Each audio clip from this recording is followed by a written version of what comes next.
Luke Ferraris, Kung Fu Tea, has been a pretty good servant to you down through the last couple of seasons. You'll ride him again on Wednesday night, and once again another solid run for him last time. Yeah, he's a really honest horse. He always puts in a good account for himself. He's got a bit of a wide draw to overcome, but if he gets a smooth run in transit, I don't see a reason for him not to finish off like he did last time. Just on the run last time, Luke, he got a bit of a bump sort of just before the final furlong. How much did that inconvenience you and him last time? Oh, it took a bit of his momentum away. Don't know if he could have got second, but look, he's an honest horse. He'll always give a good account of himself, as long as he gets a smooth run in transit and hopefully no traffic issues. He'll give a good account of himself. And these conditions at Happy Valley seem to suit him quite well. He obviously is an older horse. He perhaps enjoys those turning tracks here. Yeah, he's getting around there well. He's won there, so he obviously enjoys the track. He's feeling good in the morning, so I'm happy with him. Harry, Infinite Power did a pretty good job of things last time out from the front. He'll run again on Wednesday night. It was a very good run in defeat last time. It was. I was very, very happy with that run, and the draw helped me get into a nice position early, and he finished well. He's a sort that has a tendency to think about things when push comes to shove, but I felt like he did a much better job of running through the line last time. Talking of the draw, obviously it's not been as kind this time in, Harry. He's in 12. There is pace towards the inside of Victory Scholar's drawn 1. I know you sort of both like to lead. That makes the job that little bit harder. It does. Obviously I'm going to have to be very quick away and into stride in order to get a nice position from that draw. We'll just have to see how he breaks, but I imagine the plan will be to be positive. Yeah, I mean, I know you haven't ridden him all that often, but is he quite a quick horse away from the barriers? He is, yeah. He seems to be quite fast away and into stride. Last time out, there was a distinct look to the ride and the way the race was run that you did try to stretch them. Is that perhaps the key again this time around, just to try and draw the sting out of one or two of them?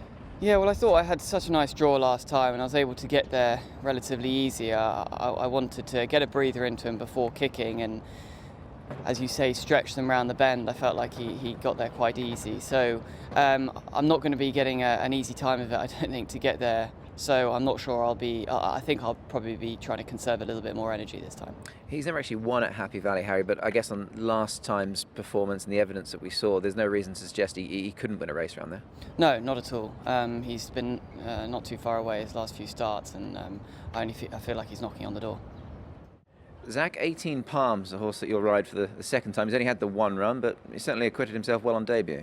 Yeah, he did a good job. He's a bit of a spooky horse. He sort of needs another horse to follow, and coming into the race early, I was just trying to wait for the other horses to give him a little bit of company, and then obviously they were a bit stronger than him on the line. It was only his first start, but he's still learning what he's doing.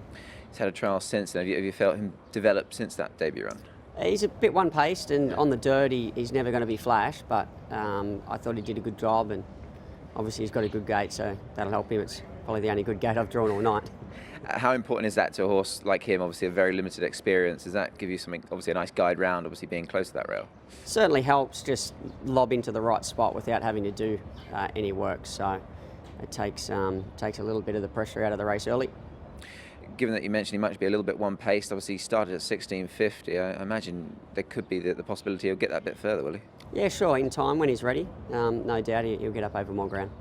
Zach, obviously on the back of what was a very good weekend for you, certainly keeping that momentum up towards the end of the season. I read an article that I think you need at least a double every meeting until the end of it, so you managed to achieve that. That was a tick in the right box. Yeah, it's getting harder. I sort of not really getting the quality of rides I want recently. Obviously there are a fair few jockeys on the list and they're all fit and well, so it makes it a little bit harder, but I certainly need to get better rides if I'm going to continue to go for that record. At the moment it's looking a little bit unlikely, but hopefully we can fire back up. Hugh, NIMBLE NIMBUS is a horse that you're going to ride on Wednesday night. It'll be the first time you've ridden him, but you have ridden him in a trial. Talk me through that. His trial was really good. Happy Valley was over the 1700 and he found a nice position, settled just in behind, but he breezed up the straight in really good order and through the line was strong. So he's a horse that could really figure in the finish here. It's barrier 10's not ideal. I would have loved to have drawn soft with him, but it is what it is. So we'll just try and if we can just find a nice position without spending too much energy in the early stages, he'll be certainly make his presence felt at the end. And I imagine, as you say, on that trial visually, it looked very impressive. Did it feel as if this horse is ready and right to go and just It travel? certainly did. He was a bit on the bridle in the early stages, but then he, with a bit of cover, he got into a really smooth rhythm and came around the corner, and I showed him a bit of clear air, and he towed me through the line. So I think he can extend off that, and it's all going to be about getting a nice position from an awkward draw. You'd be probably the best man to ask about the form. He was beaten by Sword Point last time out, so I know that's Chartin form, but coming back to Happy Valley, that certainly stands head and shoulders above some others. So. I think it's... look, his form's good, and he's obviously a nice horse. It was clear in the trial, and Sword Point's come out, and I actually team up with him in the Champions Cup next week. So that form should stand up, you would think, and for this race in particular. But it's just about getting a smooth run in transit, really. If you can get that, he should win. But if he doesn't, he will have to work for it. He will indeed. He does look a strong chance. Away from him, obviously you mentioned Sword Point. You will team up with him in the Classic Cup. Have you had a chance to sit on him recently? How's he doing? I did actually sit on him this morning, and he just went an easy half mile on the dirt on his own. He feels great. He looks in great order. So I'm excited about reuniting with him. And he's on a Derby campaign, and I think he can. I think he can figure next week in the Classic Cup. I think he's the right sort of horse for it. Back up to the 1800s a tick, and looking forward to that as well. Yeah, we've seen the entries recently for both races. Looks an exciting couple of legs still to come in the series. Certainly does. It's Beauty Eternal certainly opens things up from a Derby perspective. We won't see him in the Champions Cup, but it's certainly starting to piece together nicely the race.